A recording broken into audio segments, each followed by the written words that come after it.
क्या होता है, रॉकेट नोदन किस सिद्धांत पर काम करता है, कैसे इसका व्यंजक होता है, ये सब अभी पढ़ेंगे।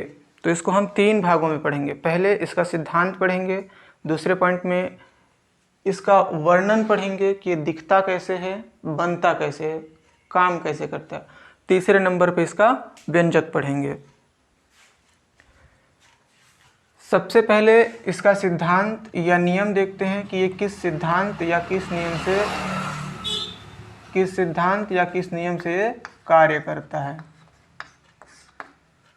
कल हमने पढ़ा गति का तीसरा नियम। तीसरा नियम में क्या होता है, क्रिया प्रतिक्रिया का नियम। जितना क्रिया आगे होगा उसका विपरीत उतना ही प्रतिक्रिया होगा। ठीक है, ये उसी नियम से कार्य करता है। तो रॉकेट नोदन किस सिद्धांत पर कार्य करता है, क्रिया प्रतिक्रिया के नियम से काम करता है। यहाँ पर आप देखोगे गैस नीचे की ओर निकल रहा है, इसलिए रॉकेट ऊपर की ओर उड़ रहा है। ठीक है, तो ये क्रिया हो गया और ये क्या हो गया, प्रतिक्रिया, या ये क्रिया हो गया और ये क्या हो गया, प्रतिक्रिया। तो हम मान सकते हैं यहाँ से नीचे जो हो रहा है वो क्या हो रहा है, क्रिया, और जो ऊपर हो रहा है वो है उसका प्रतिक्रिया। तो रॉकेट नोदन का सिद्धांत गति के तीसरे समीकरण के ऊपर बना हुआ है। दूसरे नंबर पे इसका देखेंगे बनावट या संरचना। रॉकेट नोदन में 3 कक्ष होते हैं। पहला द्रव ईंधन कक्ष जहाँ पे फ्यूल को रखा जाता है। दूसरे नंबर पे होता है उस फ्यूल को ऑक्सीकरण करने वाला कक्ष, और तीसरे नंबर पे होता है वह कक्ष जहाँ पे इसको जला करके ऊर्जा उत्पन्न किया जाता है। जब ईंधन को जलाया जाता है तो वो जेट की सहायता से रॉकेट के बाहर निकलता है। तो इसकी संरचना 3 भागों से मिलकर बनी होती है। पहला होता है द्रव ईंधन कक्ष जहाँ पे ईंधन को रखा जाता है। दूसरे नंबर पे होता है उसको ऑक्सीकरण करने वाला कक्ष। तीसरे नंबर पे होता है दहन कोष्ठ या दहन कक्ष। तो संरचना 3 भागों से मिलकर बनी होती है। पहले नंबर पे आ जाता है द्रव ईंधन कक्ष, इसको टंकी बोल सकते हैं, इसके ईंधन को रखने वाला।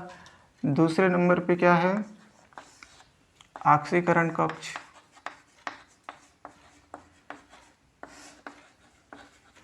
और तीसरे नंबर पे है दहन कक्ष। यहीं पे जो ईंधन रहता है उसको जलाया जाता है और एनर्जी उत्पन्न किया जाता है। तीसरे नंबर पे देखेंगे इसकी कार्यविधि, काम कैसे करता है।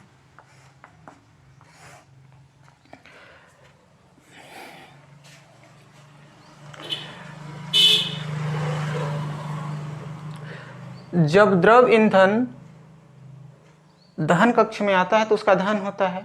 दहन मतलब क्या होता है, जलेगा। ये क्या होगा, यहाँ पे जलेगा। अब जलेगा तो जो धुआं रहेगा वो नीचे की तरफ जाएगा। तो जब धुआं जेट के द्वारा बाहर निकलेगा तो एक प्रतिक्रिया बल लगेगा ऊपर की तरफ, जिसके कारण रॉकेट ऊपर की ओर गति करता है। ठीक है, जब दहन जलता है तो धुआं नीचे निकलता है और प्रतिक्रिया बल लगता है तो रॉकेट ऊपर की तरफ जाता है। तो ये इसकी हो जाती है क्रिया विधि। अब लास्ट में देखेंगे इसके लिए व्यंजक। रॉकेट नोदन में त्वरण के लिए व्यंजक निकाला जाता है। किसके लिए निकाला जाएगा, त्वरण के लिए व्यंजक निकाला जाएगा। अब इसके लिए कुछ मानना पड़ेगा।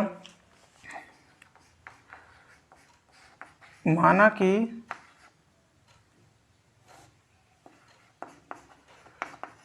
रॉकेट का प्रारंभिक द्रव्यमान कितना मान लें,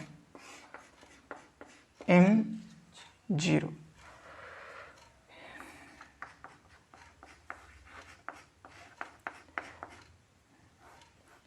यहाँ पे जो ईंधन है ना उसका द्रव्यमान कितना मान लें, छोटा वाला m है।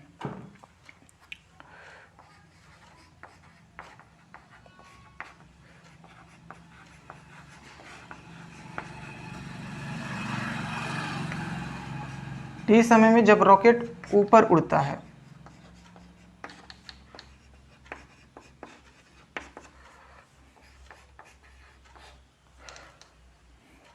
तब द्रव्यमान क्या हो जाएगा, जब रॉकेट कहाँ चला गया, ऊपर चला गया। देखो प्रारंभिक द्रव्यमान था हमारे पास ऊपर जाने पर द्रव्यमान, मान लो कि एक एग्जाम्पल के द्वारा समझते हैं ना। अब ये पूरा रॉकेट कितने किलो का है,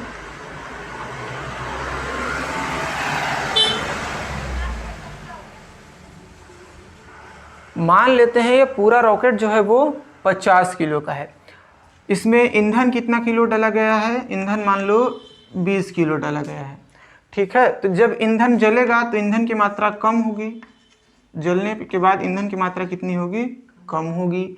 अब ईंधन की मात्रा कम होगी तो ईंधन के साथ कितना किलो था, 50 किलो था, 2 किलो कम हुआ तो इसका वेट भी क्या हो जाएगा, थोड़ा सा कम। तो कितना कम हुआ उसको निकालने के लिए प्रारंभिक द्रव्यमान में घटाया जाएगा। तो प्रारंभिक द्रव्यमान कितना है, m0 माइनस t समय में रॉकेट ऊपर उड़ता है, तो ऊपर उड़ेगा तो ईंधन का द्रव्यमान डेल्टा m बटा में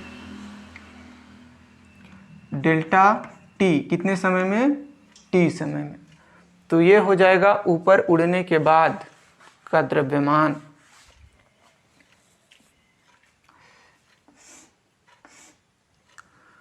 रॉकेट नोदन संवेग संरक्षण के नियम के ऊपर कार्य करता है।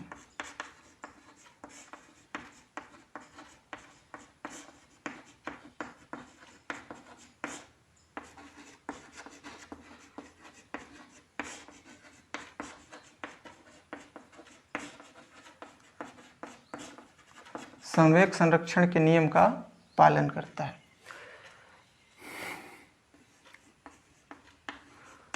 तो उड़ने से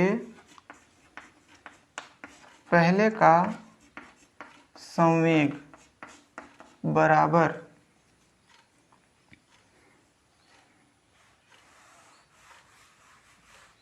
उड़ने से पहले का नहीं,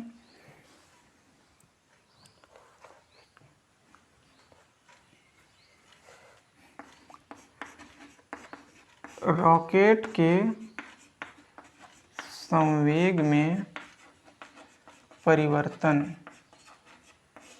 बराबर क्या हो जाएगा, ईंधन के संवेग में परिवर्तन।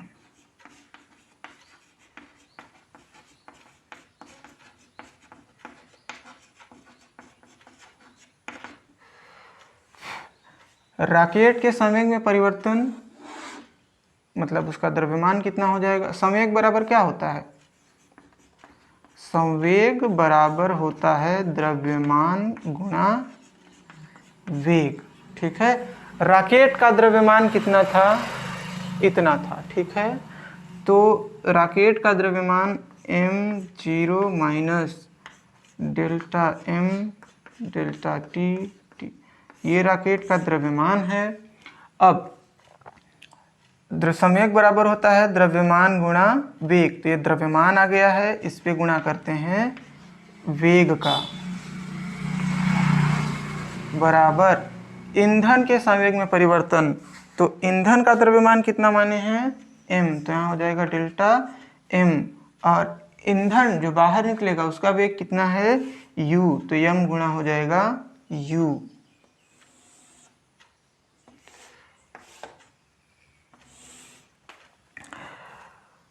अब ये वाला ब्रैकेट में है पूरा गुणे में, उधर जाएगा तो किस में चला जाएगा, भाग में। इधर क्या बच जाएगा, डेल्टा v, तो डेल v बराबर डेल्टा m u बट्टे में आ जाएगा m0 minus delta m delta t, यहाँ जाएगा t। अब हमको किसके लिए रॉकेट नोदन में व्यंजक फाइंड आउट करना था, त्वरण के लिए। तो त्वरण के लिए करना होगा तो हमको क्या करना पड़ेगा, त्वरण मतलब क्या होता है, वेग में परिवर्तन बटा समय। तो वेग में परिवर्तन यहाँ पे है, समय डेल्टा टी बट्टे के नीचे लगा देते हैं, तो डेल्टा m के बट्टे में भी डेल्टा t लगाना पड़ेगा, और u है उसके बट्टे में कर देते हैं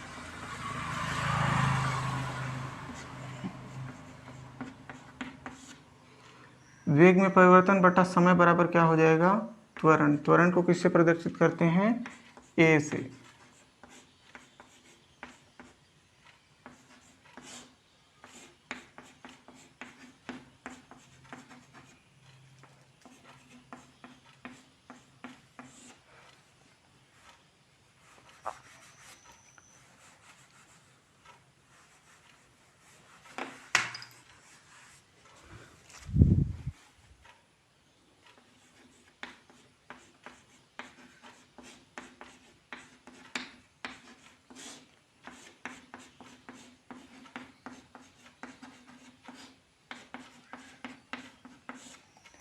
ये हो जाएगा त्वरण के लिए व्यंजक।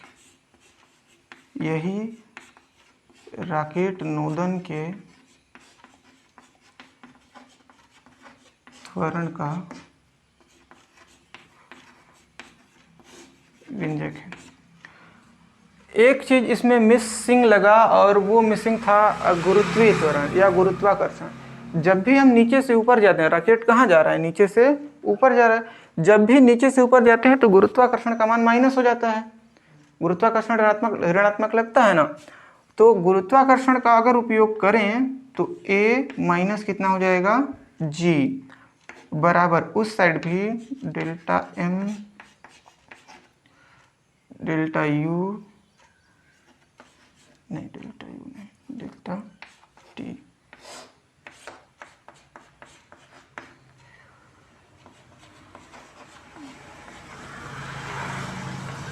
यहाँ पे लगा देंगे माइनस जी, एक साइड जी तो दूसरा साइड भी जी।